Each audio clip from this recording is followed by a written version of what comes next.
부산에서 사는 44살의 박지우는 이혼한 지 8달이 지난 상태였다.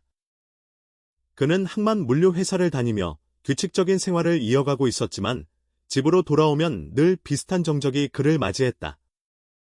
아들은 대구에서 어머니와 함께 살고 있었고 지우는 그 사실을 스스로 받아들였다고 생각했지만 실제로는 받아들이지 못한 채 시간을 흘려보내고 있었다. 일과 집, 반복되는 하루 속에서 그는 점점 말수가 줄었고 연락해야 할 사람에게 연락하지 않는 데 익숙해지고 있었다. 그날 아침도 다르지 않았다. 출근 전 커피를 들고 주차장으로 내려간 지우는 차 문을 열기 직전 희미한 소리를 들었다. 아주 작고 가느다란 소리였다. 처음에는 착각이라고 여겼다. 그러나 소리는 다시 들렸다. 이번에는 조금 더 분명했다. 차에서 나는 소리였다. 정확히는 트렁크 쪽에서 들려오는 소리였다. 지우는 잠시 멈췄다. 트렁크 안에는 아무것도 없었다. 전날 장을 본 것도 아니고 최근에 짐을 옮긴 일도 없었다. 그는 스스로 확신했다. 그런데도 소리는 사라지지 않았다. 오히려 간헐적으로 이어지며 존재를 알리고 있었다. 그는 불쾌한 예감과 함께 트렁크를 열었다. 그 안에는 작은 회색 고양이 한 마리가 웅크리고 있었다. 눈은 지나치게 크게 보였고 털은 군데군데 엉켜 있었다. 몸집은 또래보다 작아 보였다. 지우는 잠시 아무 생각도 하지 못했다. 누군가 장난을 친 걸까? 아니면 길고양이가 우연히 들어간 걸까? 하지만 차는 밤새 잠겨 있었다. 유리창은 멀쩡했고 손잡이에도 흔적이 없었다. 누군가 강제로 연 흔적은 전혀 보이지 않았다. 그는 전날을 떠올렸다. 퇴근 후 동네 마트에 들러간다니 장을 받고 트렁크를 열어 봉투를 실은 기억이 있었다. 그때 잠깐 자리를 비운 사이 고양이가 들어갔을 가능성을 떠올렸지만 자신이 그렇게까지 무심했을지 확신이 서지 않았다. 아무리 생각해도 설명은 하나뿐이었다. 어딘가에서 이 작은 존재가 스스로 트렁크 안으로 들어갔고 그는 그것을 알아차리지 못했다는 것. 고양이는 낮은 소리로 울었다. 그 소리는 불안과 피로가 뒤섞인 듯했다. 지우는 자신도 모르게 한숨을 내쉬었다. 출근 시간은 다가오고 있었지만 이 상황을 그대로 두고 갈 수는 없었다. 그는 고양이를 집으로 데려가기로 마음먹었다. 이유를 명확히 설명할 수는 없었지만 그냥 그렇게 해야 할 것 같았다. 그의 아파트는 조용했다. 조용함이라는 단어로는 부족할 만큼 정적이 짙었다. 이혼 이후 지우는 최소한의 물건만 남겨두고 대부분을 정리했다. 소파와 책상, 식탁, 냉장고, 몇 장의 사진. 그 정도가 전부였다. 집 안에는 사람이 살고 있다는 흔적보다 비어있다는 인상이 더 강했다. 작은 그릇에 물을 담아 놓자 고양이는 급하게 마셨다. 물이 바닥에 조금 흘렀지만 지우는 신경 쓰지 않았다. 냉장고를 열어 전날 남은 닭고기를 꺼내 잘게 나눠 접시에 올려두었다. 고양이는 망설임 없이 먹었다. 며칠은 굶은 듯 보였다. 지우는 그 모습을 보며 묘한 감정을 느꼈다. 오랫동안 느끼지 못했던 종류의 감정이었다. 누군가가 자신을 필요로 하고 있다는 감각이었다. 이혼 후 지우는 자신이 필요 없는 사람이 된 것처럼 느껴질 때가 많았다. 회사에서는 대체 가능한 직원이었고, 가정에서는 이미 자리를 잃은 사람이었다. 아들과의 연락은 점점 줄어들었고, 통화는 짧아졌으며, 결국 말수가 적어졌다. 그는 그것을 서로의 성장 과정이라고 합리화했지만, 실제로는 상처받는 것이 두려워 먼저 물러선 것에 가까웠다. 고양이는 식사를 마친 뒤 잠시 조용해졌다. 지우는 그 모습을 바라보며 자신에게 질문했다. 이 고양이를 어떻게 해야 할지, 누군가 찾으러 오지는 않을지, 혹시 주인이 있다면 연락을 기다려야 하는지. 그는 휴대전화를 꺼내 부산 지역 커뮤니티에 글을 올렸다. 차 트렁크에서 회색 고양이 한 마리를 발견했습니다. 주인을 찾습니다. 사진도 함께 첨부했다. 게시글은 빠르게 반응을 얻었다. 몇몇 사람들은 장난스럽게 댓글을 남겼다. 누군가는 복이 들어온 것 같다는 말을 적었다. 또 다른 사람은 병원에 데려가 보라고 조언했다. 대부분 가벼운 반응이었다. 지우는 휴대전화를 내려놓았다. 특별한 기대는 하지 않았다. 그는 거실 한쪽에 놓인 작은 사진 액자를 바라보았다. 거기에는 7살 무렵의 아들 태민이 웃고 있었다. 빠진 앞니가 드러난 채 야구공을 들고 있던 사진이었다. 지금은 17살이 된 태민은 대구에서 어머니와 살고 있었다. 최근의 대화는 점점 어색해졌다. 진로 문제로 다툰 이후로 연락은 거의 없었다. 지호는 먼저 전화하지 않았다. 아들도 마찬가지였다. 고양이의 존재는 그 침묵 속에 작은 파문처럼 들어왔다. 아무 말도 하지 않지만 집안의 공기를 바꾸고 있었다. 지호는 그것을 인정하고 싶지 않으면서도 인정하고 있었다. 집이 덜 비어 보였다. 소리가 생겼고 움직임이 생겼다. 그는 스스로에게 말없이 묻고 있었다. 혹시 이 고양이가 우연이 아니라면 어떨까? 그는 다시 휴대전화를 확인했다. 새로운 댓글이 하나 더 달려 있었다. 프로필 사진도 없고 이름도 비어있는 계정이었다. 작성 시간은 방금 전이었다. 짧은 문장이 적혀 있었다. 그 고양이는 우연이 아닙니다. 보내지 마세요. 지호는 화면을 오래 바라보았다. 이상하다는 생각이 들었다. 단순한 장난으로 넘기기에는 묘하게 날카로운 문장이었다. 계정을 눌러보았지만 게시글도, 친구도, 활동 기록도 없었다. 오늘 생성된 계정이었다. 그는 스스로를 타일렀다. 과민 반응이라고, 인터넷에는 별의별 사람이 다 있다고. 그러나 마음 한구석에서 설명되지 않는 불편함이 생겨났다. 고양이는 여전히 거실 구석에 있었다. 조용히 숨을 고르고 있었다. 지우는 깊은 생각에 빠졌다. 트렁크 안에 고양이가 들어간 경위, 잠긴 차, 이상한 댓글. 모든 것이 우연으로 설명될 수는 있었다. 그러나 동시에 어딘가 맞지 않는 퍼즐 조각처럼 느껴졌다. 그는 자신이 최근 들어 유난히 예민해졌다는 사실을 인정했다.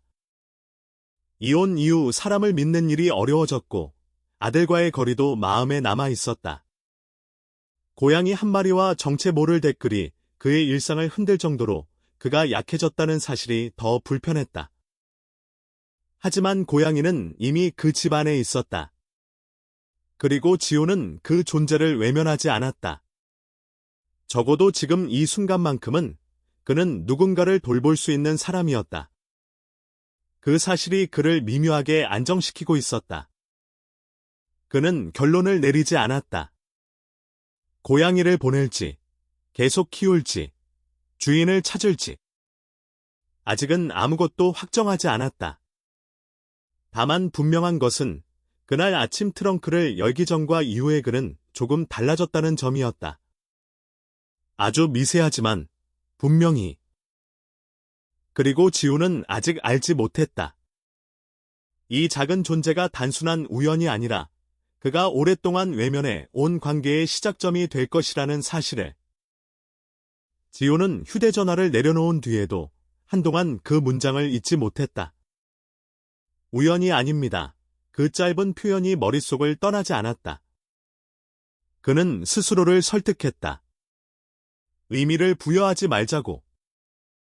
단지 고양이 한 마리일 뿐이라고.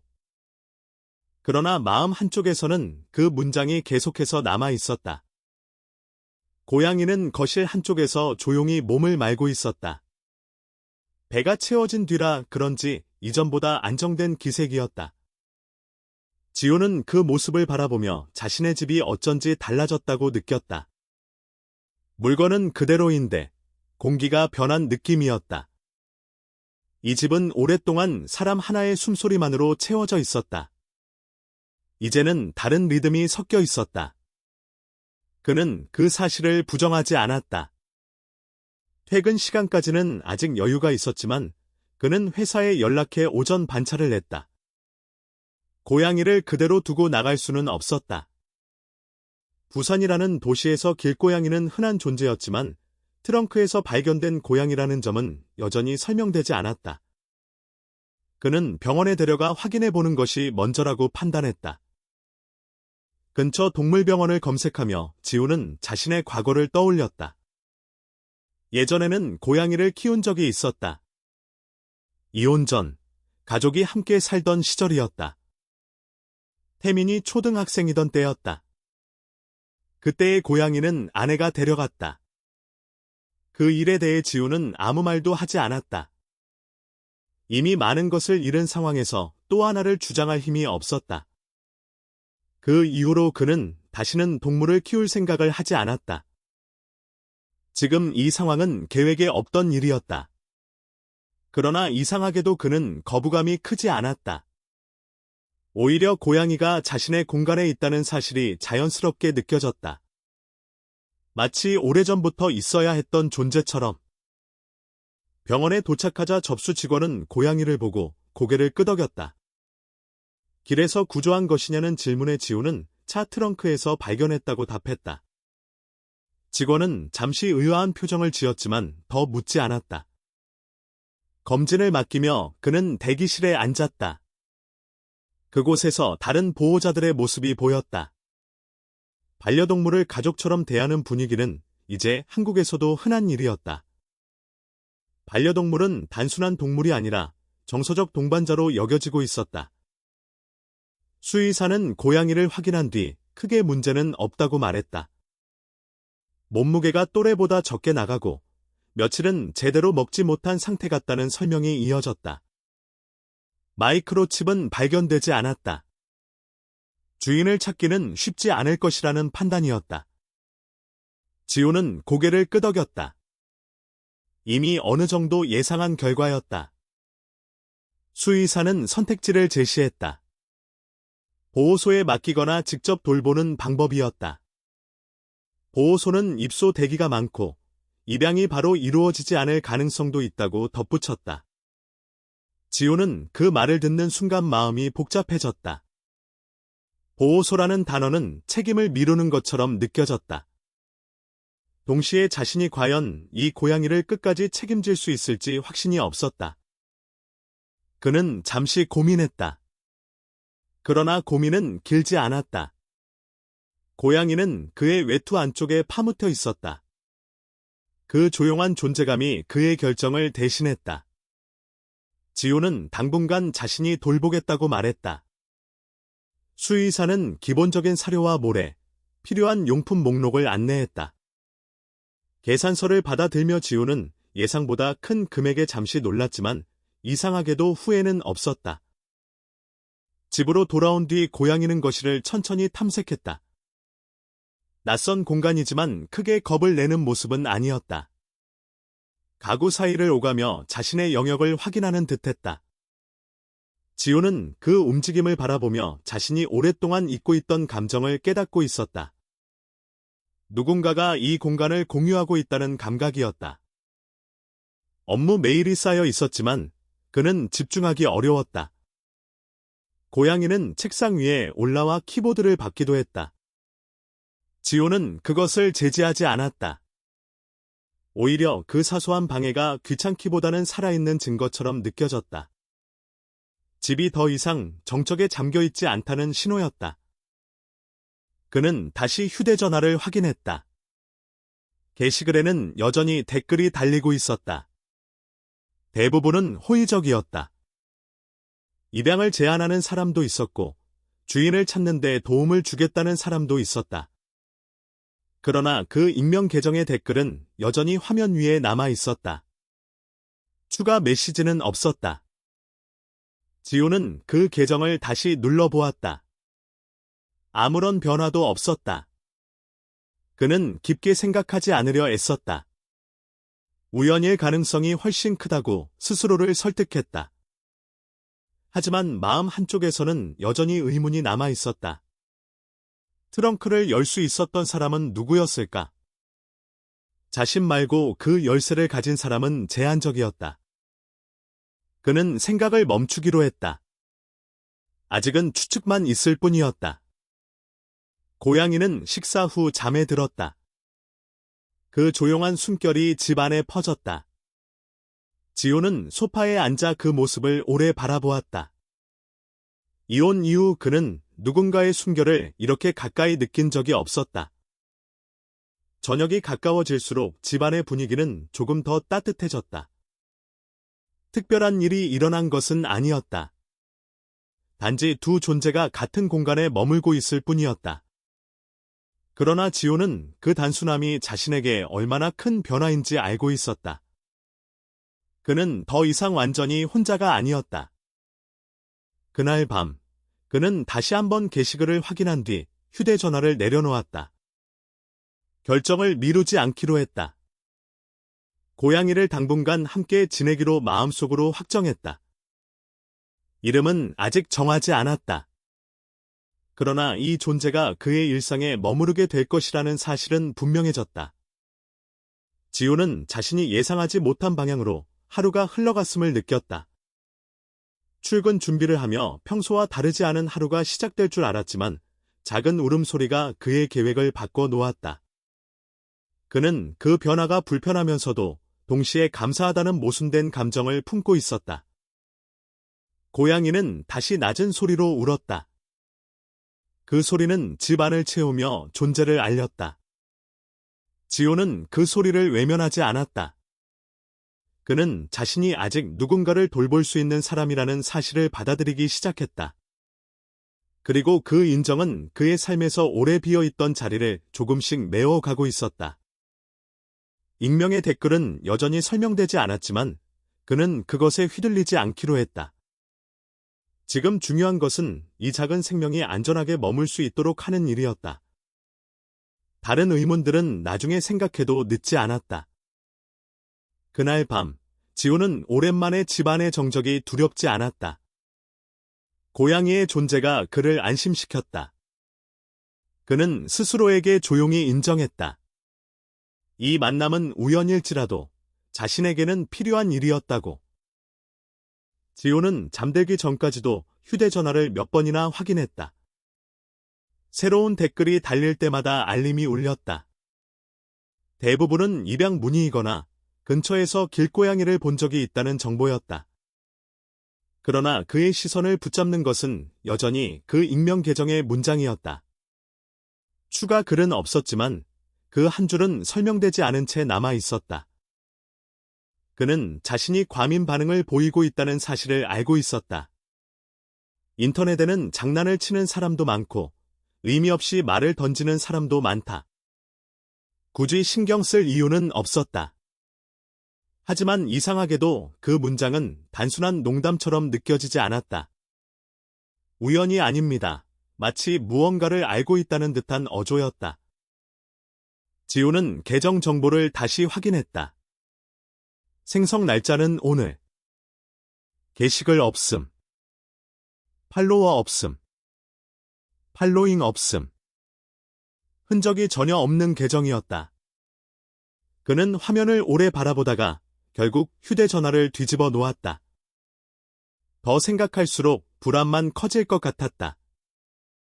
고양이는 거실 한쪽에서 조용히 앉아 있었다. 새로운 공간에 어느 정도 익숙해진 듯했다. 지호는 그 모습을 보며 스스로를 진정시키려 했다. 지금 눈앞에 있는 것은 그저 보호가 필요한 작은 생명일 뿐이었다. 어떤 음모도, 특별한 의미도 없을 가능성이 훨씬 높았다. 그러나 밤이 깊어지면서 그의 마음은 쉽게 가라앉지 않았다. 이혼 이후 그는 외부와의 관계를 최소화하며 살아왔다. 회사 동료들과는 필요한 말만 나누었고 친구들과의 연락도 줄었다. 아들과의 대화는 더 줄어들었다. 그렇게 스스로를 고립시키는 동안 그는 자신이 예민해졌다는 사실을 인정하지 않았다. 오늘의 상황은 그 예민함을 드러내는 계기처럼 느껴졌다. 그는 침대에 누웠지만 쉽게 잠들지 못했다. 고양이는 집 안을 탐색하다가 다시 거실에 머물렀다. 지호는 조용한 숨소리와 가끔 들리는 작은 소리에 귀를 기울였다. 그 소리는 집이 완전히 비어있지 않다는 증거였다. 그러나 동시에 마음 한편에서는 또 다른 소리를 기다리고 있는 자신을 발견했다. 얼마 후 창문 쪽에서 미묘한 소리가 들렸다. 긁히는 듯한 느낌이었다. 분명하지 않았지만 무시하기에는 애매한 소리였다. 지호는 잠시 귀를 기울였다. 소리는 몇 차례 반복되다가 멈췄다. 그는 스스로를 타일렀다. 바람 소리의 가능성이 크다고. 건물 구조상 외부 소음이 들어올 수도 있다고. 그럼에도 불구하고 심장이 빠르게 뛰기 시작했다. 낮에 보았던 익명 댓글이 떠올랐다. 누군가 자신을 보고 있는 것은 아닐까 하는 생각이 스쳤다. 그는 그 생각을 억지로 밀어냈다. 합리적인 설명이 우선이었다. 실제로 위협을 받은 적은 없었다. 잠시 후 다시 소리가 났다. 이번에는 더 짧고 더 가까운 느낌이었다. 지호는 자리에서 일어났다. 침묵 속에서 자신의 판단을 점검했다. 창문을 열거나 소리를 확인하는 것이 과연 필요할지 고민했다. 괜한 상상을 키우고 있는 것은 아닌지 스스로를 의심했다. 그는 결국 창문 근처로 다가가 커튼을 살짝 들었다. 그러나 명확하게 보이는 것은 없었다. 복도 쪽이나 외부에서 누군가의 흔적을 확인할 수는 없었다. 잠시 후 어두운 그림자가 멀어지는 듯한 인상이 남았다. 그것이 실제였는지 단순한 착시였는지는 분명하지 않았다. 지호는 문 쪽으로 이동해 잠금 상태를 확인했다. 이미 잠겨 있었지만 그는 다시 한번 점검했다. 과도하다는 생각이 들었지만 멈추지 않았다. 불안은 논리로 쉽게 정리되지 않았다. 그는 다시 거실로 돌아왔다. 고양이는 침대 위에 앉아 있었다. 작은 존재가 조용히 그를 바라보고 있었다. 그 시선이 이상하게도 위로처럼 느껴졌다. 지호는 자신이 과도하게 긴장하고 있다는 사실을 인정했다. 단순한 소리 하나에 이렇게 흔들리는 자신이 낯설었다. 잠들기 전까지 그는 여러 가능성을 생각했다. 누군가가 우연히 창문 근처를 지나갔을 수도 있다. 건물 관리인의 발소리일 수도 있다. 아니면 단순히 자신의 예민함이 만들어낸 소리일 수도 있다. 어떤 경우든 명확한 증거는 없었다. 다음 날 아침, 지호는 결국 경찰에 전화를 걸었다. 그는 밤에 들었던 소리와 이상한 댓글에 대해 설명했다. 그러나 통화는 길지 않았다. 명확한 피해나 위협이 없으면 조치하기 어렵다는 답변이 돌아왔다. CCTV를 설치하거나 추가 상황이 발생하면 다시 연락하라는 조언이 전부였다. 전화를 끊은 뒤 지호는 허탈함을 느꼈다. 상대의 태도가 무례했던 것은 아니었다. 단지 현실적인 대응이었을 뿐이다. 하지만 그가 느낀 불안은 여전히 남아 있었다. 설명할 수 없는 찝찝함이 사라지지 않았다. 그는 스스로에게 질문했다. 무엇이 그를 이렇게까지 불안하게 만드는지. 고양이의 등장인가? 익명의 댓글인가? 아니면 아들과의 단절에서 비롯된 공허함인가? 어쩌면 이 모든 것이 복합적으로 작용하고 있을지도 모른다. 고양이는 여전히 집 안에 있었다. 그 존재는 위안이자 동시에 사건의 출발점이었다. 지호는 이 상황을 단순히 감정의 문제로 치부하기 어려웠다. 트렁크 안에 고양이가 들어간 과정은 아직 밝혀지지 않았다. 그것이 우연인지 누군가의 의도인지 확인되지 않았다. 그는 결론을 내리지 않았다. 다만 하나 분명한 것은 이 일은 단순히 지나갈 사건처럼 느껴지지 않는다는 점이었다. 그의 일상에 작은 균열이 생겼고 그 균열은 아직 메워지지 않았다. 지호는 출근 준비를 하며 고양이를 잠시 바라보았다. 이 존재가 자신에게 어떤 의미를 가지게 될지 아직 알 수 없었다. 하지만 분명한 것은 그가 더 이상 무심하게 지나칠 수 없는 무언가가 시작되었다는 사실이었다. 익명 댓글은 여전히 삭제되지 않은 채 남아 있었다. 그는 그것을 지우지 않았다. 이유는 명확하지 않았다. 혹시라도 나중에 단서가 될지도 모른다는 생각이 스쳤기 때문이었다. 지호는 그날 아침 이전과는 다른 긴장감을 안고 집을 나섰다. 고양이는 그의 집에 남아 있었다. 그리고 그는 알지 못했다. 이 불안이 곧 더 구체적인 답으로 이어질 것이라는 사실을.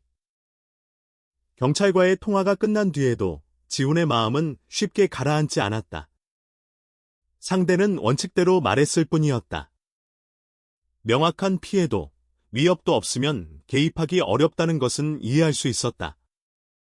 그럼에도 불구하고 설명되지 않는 감정이 남아 있었다. 단순한 소리 하나에 이 정도로 흔들리는 자신이 낯설었다. 그는 다시 휴대전화를 확인했다. 게시글에는 여전히 댓글이 달리고 있었지만 그 익명 계정은 더 이상 말을 남기지 않았다.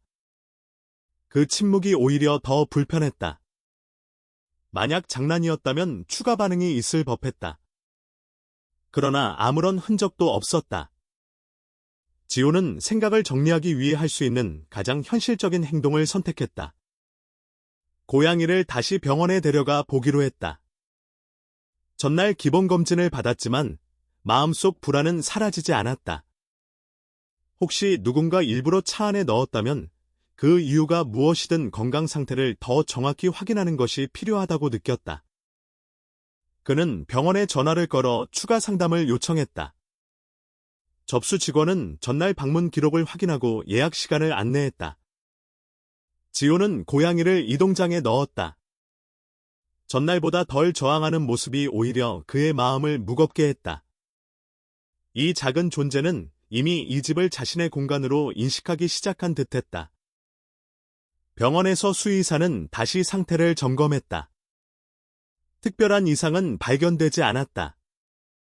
다만 영양 상태가 충분히 회복되기까지 시간이 필요하다는 설명이 이어졌다. 지호는 그 말을 들으며 고개를 끄덕였다. 그는 단순히 건강 상태를 확인하려 온 것이 아니라 자신의 불안을 확인하려 온 것임을 알고 있었다. 수의사는 반려 여부를 다시 물었다. 보호소로 보낼 계획이 있는지 아니면 계속 돌볼 생각인지 묻는 질문이었다. 지호는 잠시 말을 고르다가 당분간 함께 지내겠다고 답했다. 그 결정은 충동이 아니라 점점 굳어지는 선택처럼 느껴졌다. 수의사는 고양이에게 필요한 기본 용품과 관리 방법을 구체적으로 설명했다. 사료 종류, 급여량, 예방접종 일정, 중성화 시기까지 안내가 이어졌다.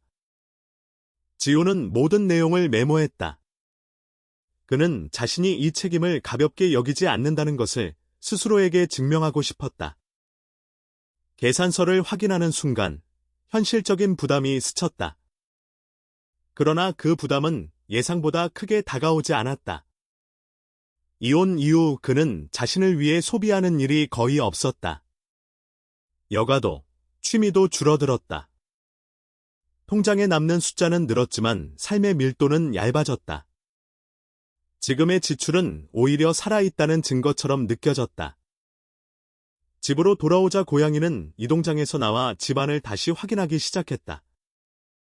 이미 전날보다 덜 낯설어 보였다. 지호는 그 모습을 바라보며 자신이 어느새 이 존재를 집의 일부로 받아들이고 있음을 인정했다. 업무 메일이 쌓여 있었지만 집중은 쉽지 않았다. 고양이는 책상 위로 올라와 키보드 위를 밟았다. 그는 그것을 밀어내지 않았다. 방해가 아니라 존재감으로 받아들였다. 오히려 그 사소한 간섭이 일상의 정적을 깨뜨리는 역할을 하고 있었다. 그는 문득 자신이 오랫동안 누군가의 요구를 받지 않는 삶에 익숙해졌다는 사실을 깨달았다. 회사에서는 지시를 받지만 개인적인 공간에서는 아무도 그를 필요로 하지 않았다. 아들과의 관계가 멀어지면서 그 감각은 더 분명해졌다. 지금 이 고양이는 분명히 그를 필요로 하고 있었다. 그날 저녁, 그는 다시 게시글을 확인했다. 입양 문의가 몇 건 더 늘어 있었다. 조건을 묻는 메시지도 도착해 있었다. 지호는 답장을 쓰지 않았다. 보내겠다는 결정을 하지 않았기 때문이었다.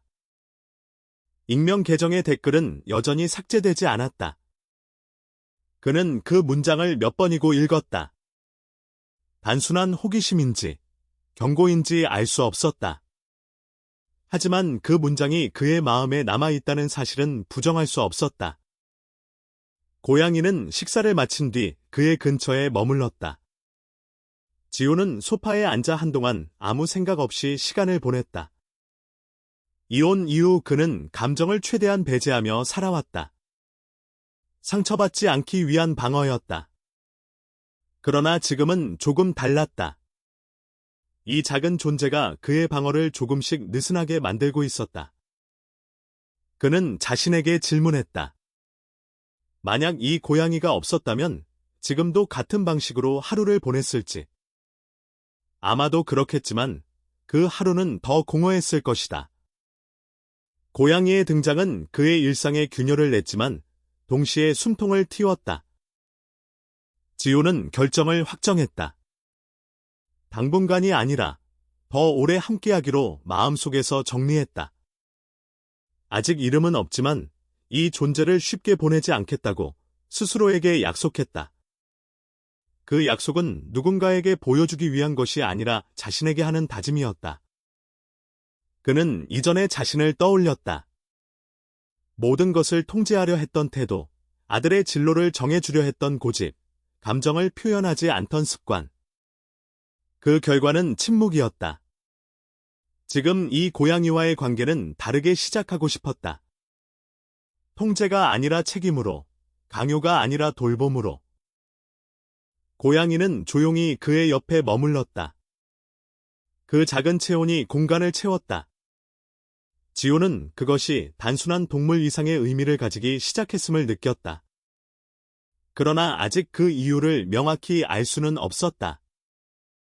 익명의 댓글과 밤의 소리는 완전히 사라지지 않았다. 하지만 그 불안은 전날보다 약해졌다. 현실적인 행동을 취했다는 사실이 그를 조금은 안정시켰다. 그는 더 이상 추측만으로 흔들리지 않기로 했다. 지호는 그날 밤 처음으로 고양이를 보내지 않는다는 확신을 품고 잠자리에 들었다. 이 결정이 앞으로 어떤 결과를 가져올지 알 수 없었지만 최소한 지금 이 순간만큼은 옳다고 느꼈다. 그는 여전히 알지 못했다. 이 선택이 곧 자신이 오래 피하고 있던 문제와 마주하게 만들 것이라는 사실을. 하지만 지금의 지훈에게 중요한 것은 단 하나였다. 이 작은 생명을 책임지겠다는 마음이었다. 그날 저녁, 지훈은 노트북을 켜고 업무를 이어가려 했다. 메일함에는 처리해야 할 보고서와 확인 요청이 쌓여 있었다. 평소라면 무심히 하나씩 정리했을 일들이었지만 오늘은 집중이 쉽게 이어지지 않았다.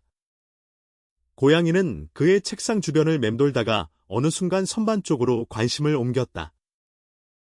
그 선반에는 오래된 사진 액자들이 몇 개 놓여 있었다. 이혼 이후 대부분의 사진은 정리했지만 몇 장은 치우지 못하고 그대로 두었다. 지호는 그 사진들을 잘 보지 않았다. 그곳에 시선을 두는 순간 마음이 무거워졌기 때문이다. 고양이가 선반 위로 올라간 뒤 작은 소리가 들렸다. 무언가 떨어지는 소리였다. 지호는 급히 고개를 들었다. 액자 하나가 바닥에 떨어져 있었다. 다행히 유리는 깨지지 않았다. 그는 그것을 들어 올렸다.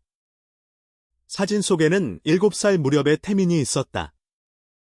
커다란 웃음을 짓고 야구공을 들고 있던 모습이었다.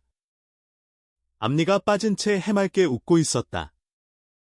그 시절 태민은 아버지를 자랑스러워했고 무엇이든 함께하려 했다. 주말마다 공원에서 캐치볼을 했고 야구 경기를 함께 보았다. 그 기억은 지훈의 마음 어딘가에 남아 있었다. 그러나 지금의 태민은 17살이었다. 고등학교 2학년. 대학 진학을 앞두고 현실적인 선택을 요구받는 나이였다. 지훈은 아들이 공학계열로 진학하기를 바랐다. 안정적인 직업을 갖기를 원했다. 태민은 디자인을 하고 싶다고 말했다. 두 사람의 대화는 점점 평행선을 그렸다. 마지막 통화는 불편한 침묵으로 끝났다. 태민은 아버지가 자신의 이야기를 듣지 않는다고 느꼈고 지훈은 아들이 현실을 모른다고 생각했다. 그 대화 이후 연락은 거의 끊겼다. 한 달이 넘도록 직접적인 통화는 없었다. 지훈은 사진을 손에 든 채 한동안 말없이 있었다. 고양이는 그의 옆에 머물러 있었다.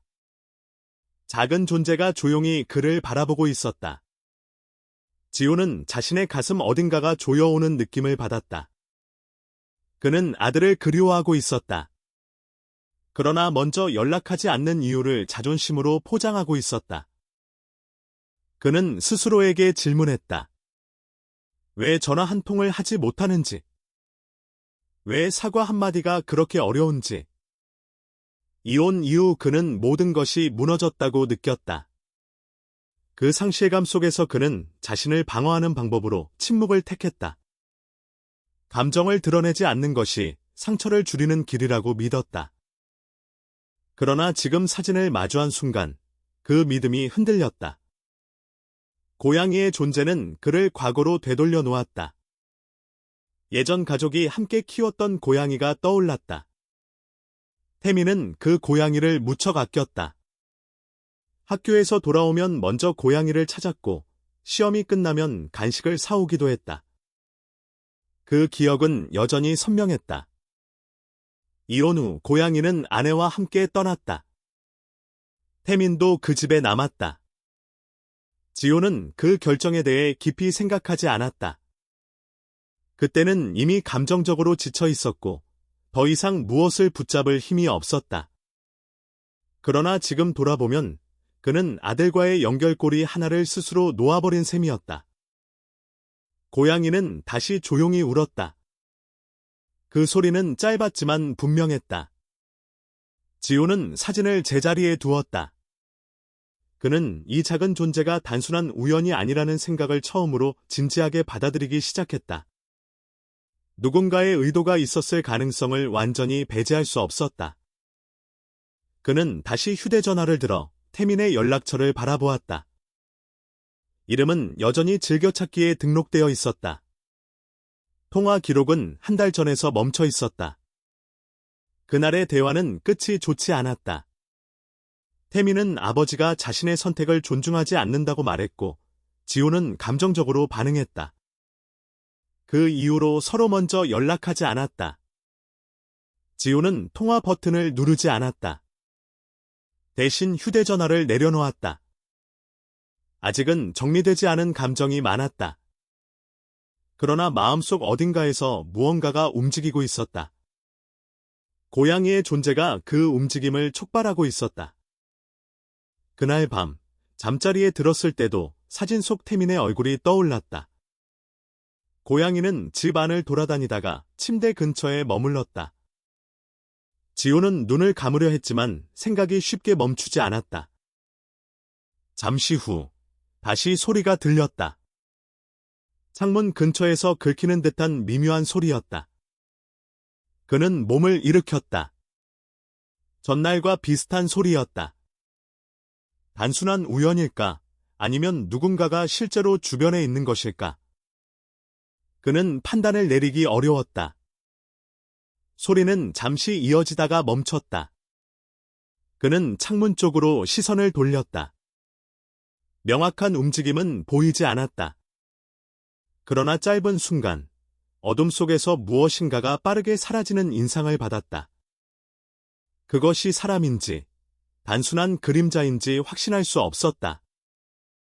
지훈의 심장은 빠르게 뛰었다. 낮에 봤던 익명 댓글이 다시 떠올랐다. 누군가 자신을 보고 있는 것은 아닐까 하는 생각이 스쳤다. 그는 곧바로 문 쪽으로 향해 잠금 상태를 확인했다. 이미 잠겨 있었지만 그는 다시 한번 점검했다. 고양이는 침대 위에 앉아 있었다. 조용히 그를 바라보고 있었다. 그 시선은 이상하게도 안정감을 주었다. 지훈은 자신이 과도하게 긴장하고 있다는 사실을 인지했다. 하지만 불안은 쉽게 가라앉지 않았다. 그는 창문을 통해 밖을 확인했지만 명확한 증거는 없었다. 주차장에는 평소와 다름없는 차량들이 서 있었다. 그는 잠시 서서 생각했다. 단순한 상상의 가능성이 크다고. 그러나 마음 깊은 곳에서는 다른 가능성을 배제하지 못했다. 지훈은 다시 침대로 돌아왔다.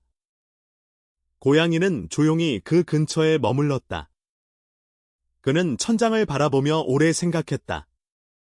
트렁크에 고양이가 들어간 경위, 익명의 댓글, 밤의 소리, 그리고 사진 속 아들. 모든 것이 하나의 선으로 이어질 수 있을지 아직은 알 수 없었다. 그는 스스로에게 인정했다. 이 상황은 단순히 고양이 한 마리의 문제가 아닐 수도 있다고.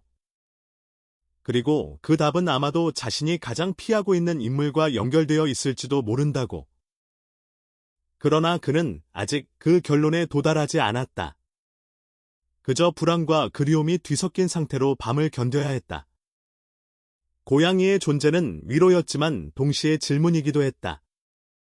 지호는 그 질문에 답할 준비가 되어 있는지 스스로에게 물었다. 답은 아직 나오지 않았다. 밤을 거의 뜬 눈으로 보낸 지훈은 아침이 되자마자 한 가지 사실을 떠올렸다. 그는 작년에 자전거를 도난당한 이후 아파트 외부를 향해 보안 카메라를 설치해 두었었다.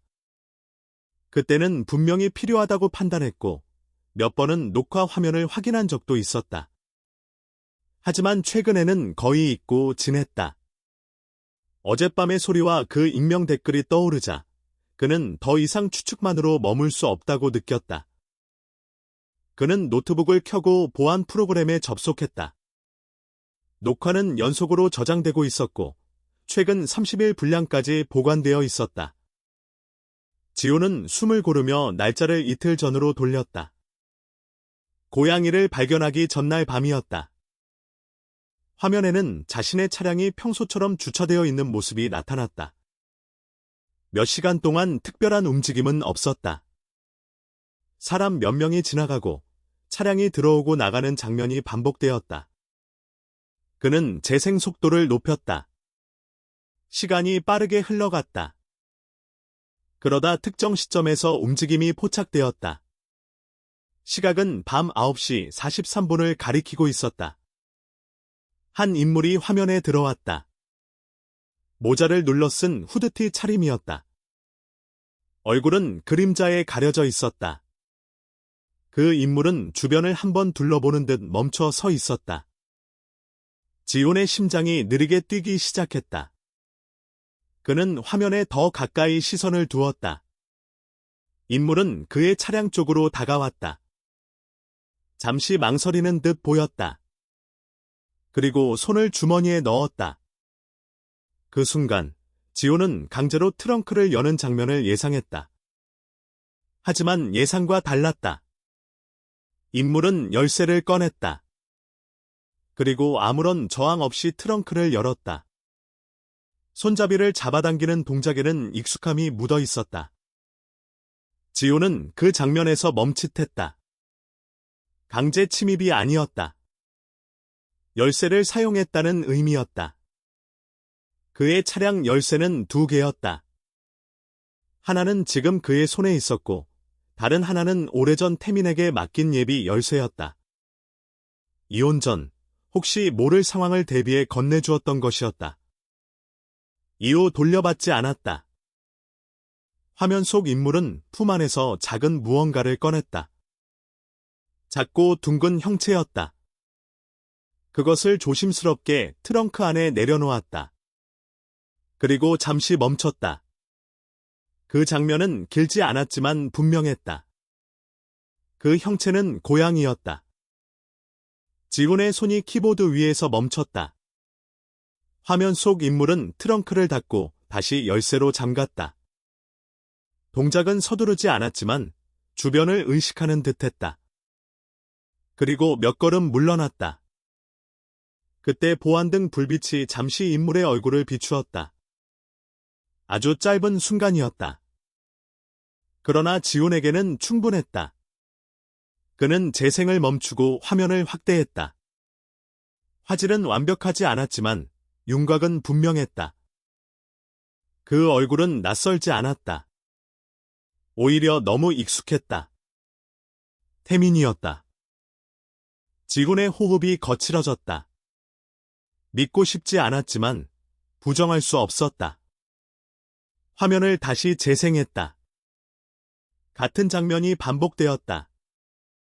후드티, 익숙한 체형, 얼굴의 선 그리고 열쇠를 사용하는 모습. 모든 것이 하나로 이어졌다. 그는 의자를 밀어내고 자리에서 일어났다. 머릿속이 복잡하게 얽혔다. 왜 태민이 밤에 부산까지 와서 그의 차에 고양이를 넣었는지 이해할 수 없었다.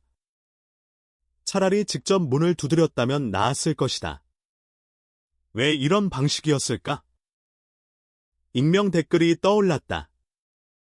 우연이 아니라는 말 누군가는 알고 있었다. 아니면 태민 자신이 쓴 것일까? 그 가능성도 스쳤다. 계정 생성 날짜와 시점이 맞아떨어졌다. 지훈은 휴대전화를 집어들었다. 손끝이 미묘하게 떨렸다.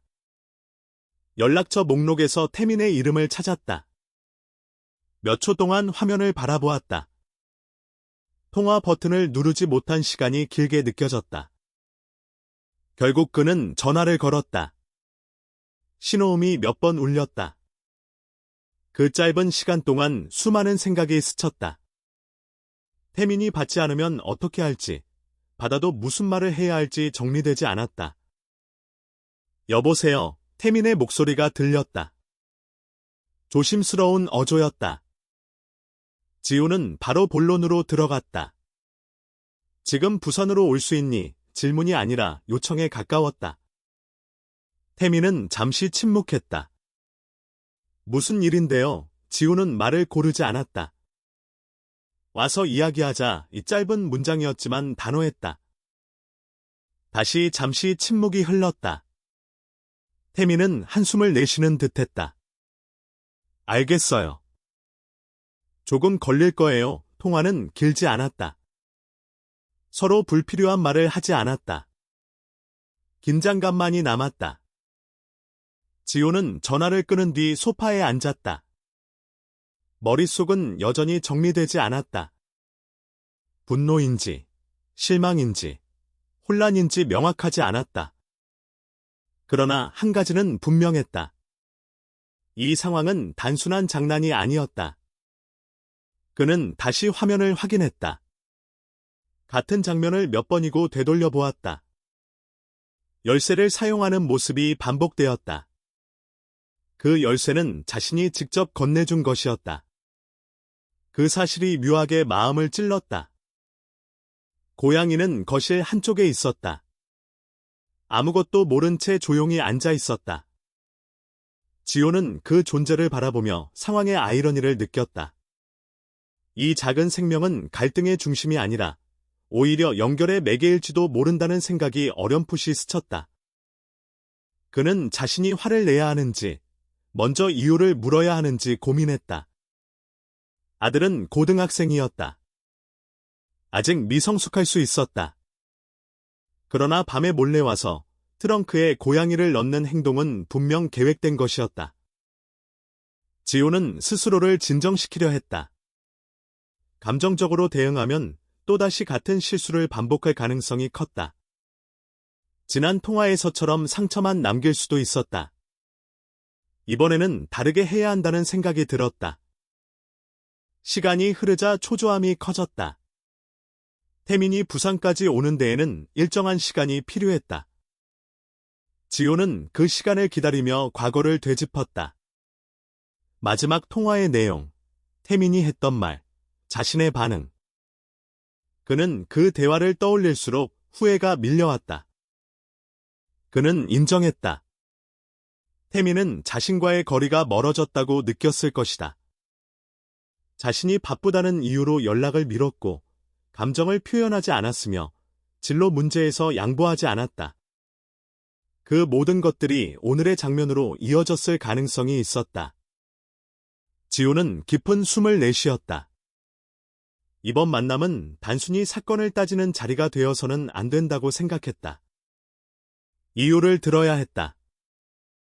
왜 그런 선택을 했는지, 무엇을 말하고 싶었는지.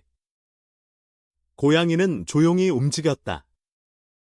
그 존재가 이 상황의 시작점이라는 사실이 다시 한번 실감났다. 만약 카메라가 없었다면 그는 영원히 진실을 몰랐을지도 모른다. 그 생각이 오히려 더 두려웠다.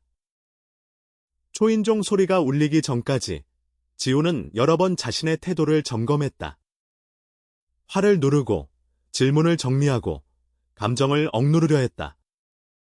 그러나 마음속에서는 여전히 복잡한 파도가 일고 있었다. 그리고 마침내 문을 두드리는 소리가 들렸다. 그는 자리에서 일어났다.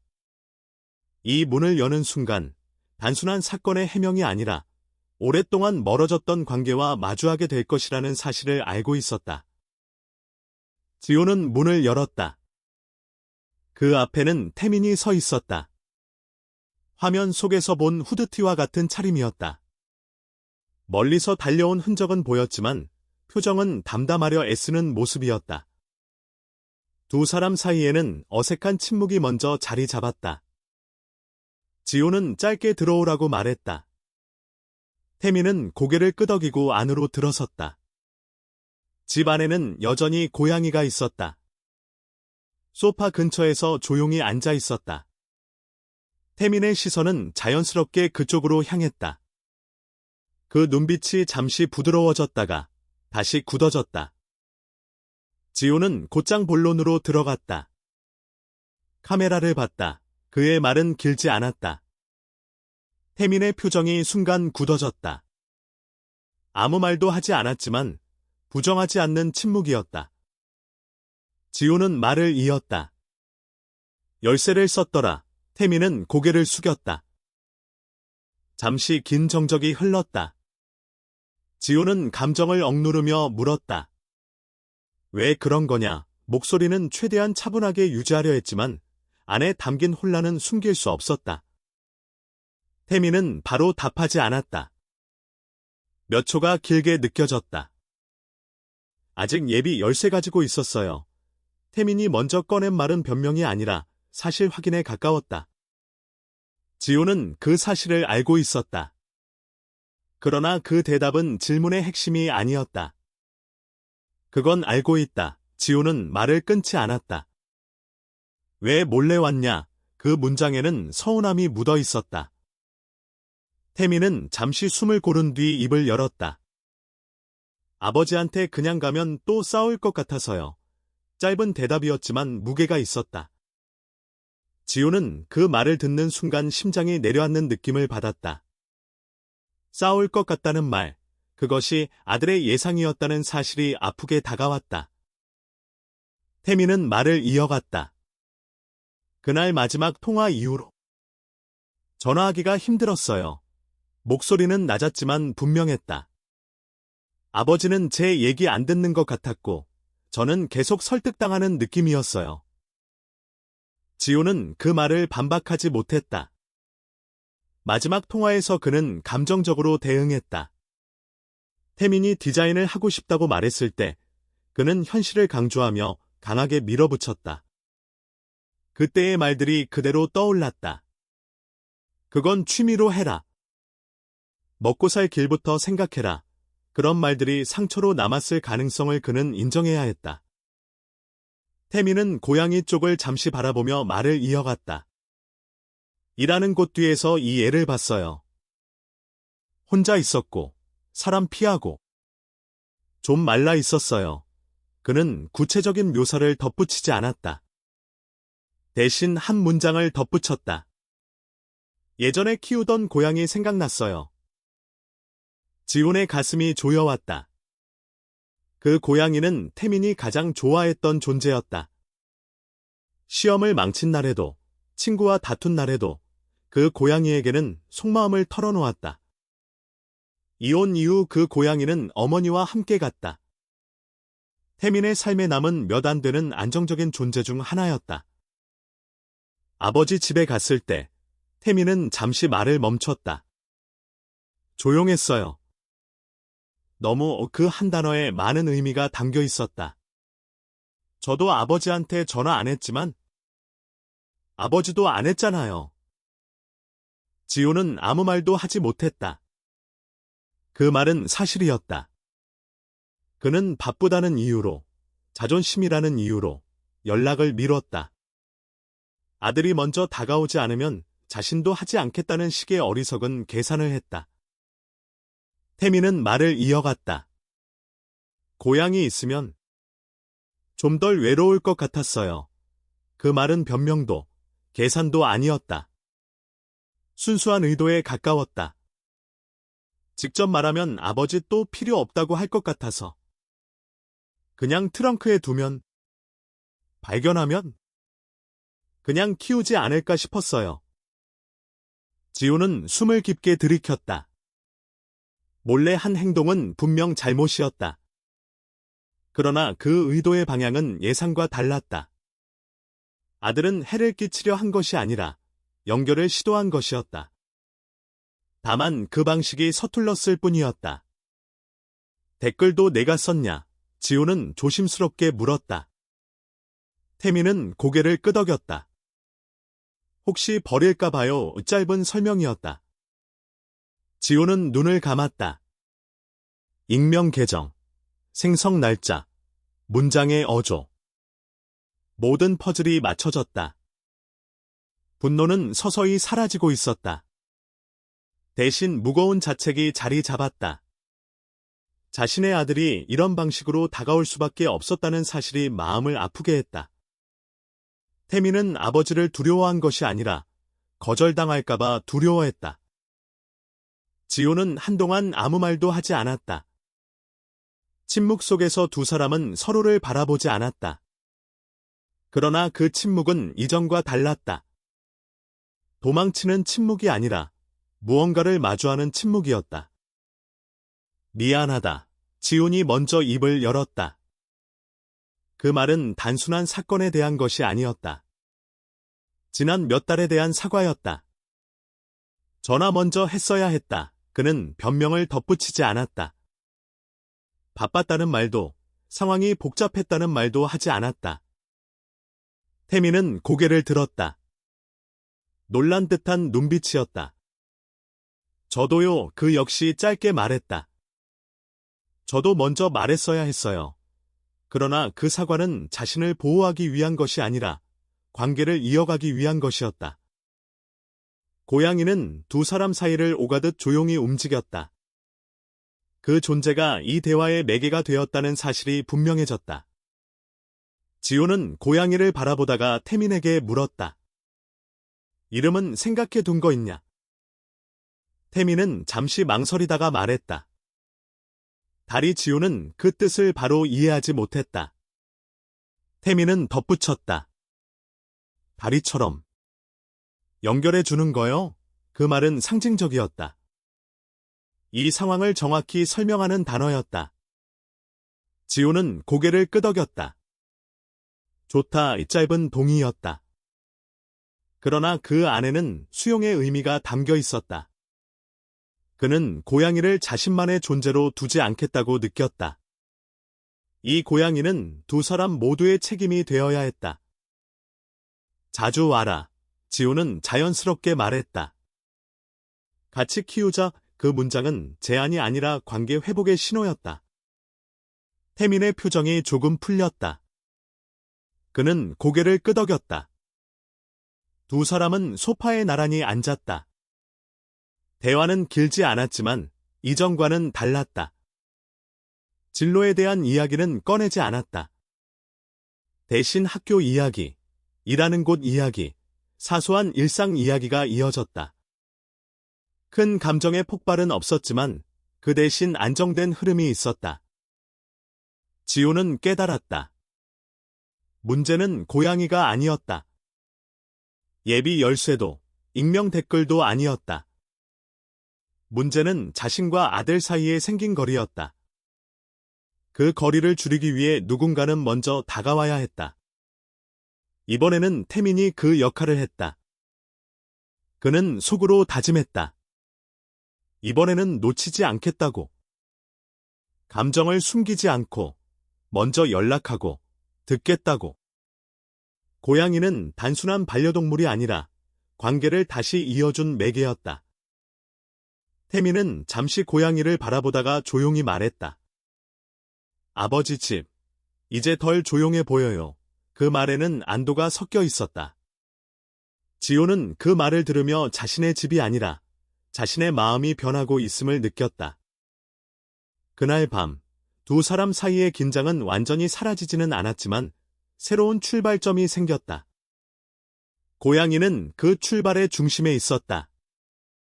지호는 처음으로 이 사건이 두려움이 아니라 기회였다는 사실을 받아들이기 시작했다. 그날 이후로 태민은 일주일에 몇 번씩 부산으로 내려왔다. 학교 수업이 끝난 뒤 기차를 타고 오거나 쉬는 날을 이용해 시간을 맞췄다. 예전처럼 이유 없이 연락이 끊기는 일은 없었다. 오히려 짧은 메시지라도 먼저 보내는 쪽은 태민이었다. 오늘은 좀 늦어요. 사료 거의 다 떨어졌어요. 그런 사소한 연락이 지훈에게는 큰 변화처럼 느껴졌다. 고양이는 자연스럽게 두 사람의 공통 관심사가 되었다.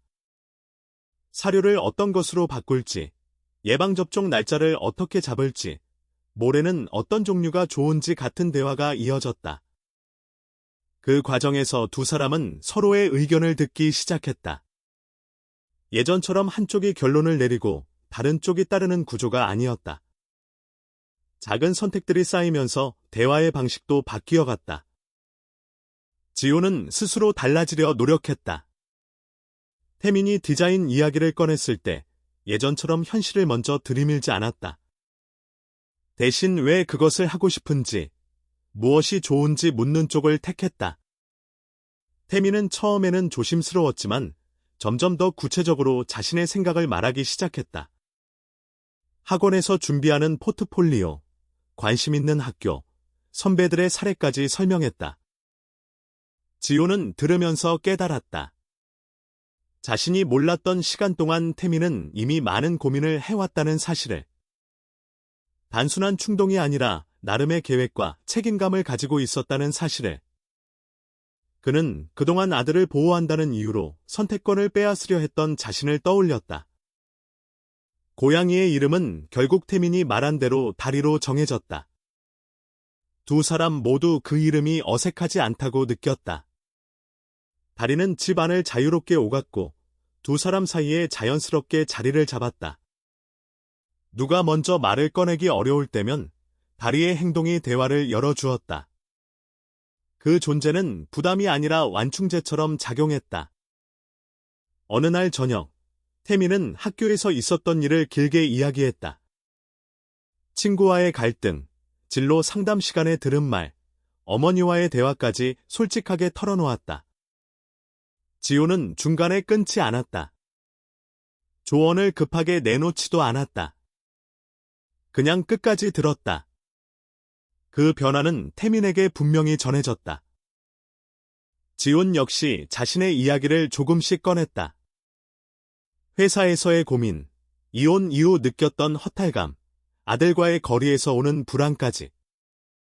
그는 그동안 감정을 숨기는 것이 성숙함이라고 믿었지만 이제는 그렇지 않다는 것을 알게 되었다. 말하지 않으면 전해지지 않는다는 사실을 인정했다. 시간이 흐르면서 집의 분위기는 완전히 달라졌다. 이전의 정적은 사라졌고 대신 일상의 소리가 채워졌다. 태민은 종종 숙제를 하거나 포트폴리오 작업을 하며 시간을 보냈고 지호는 그 옆에서 업무를 이어갔다. 두 사람은 같은 공간에 있으면서도 각자의 일을 했지만 그 사이에는 불편함이 없었다.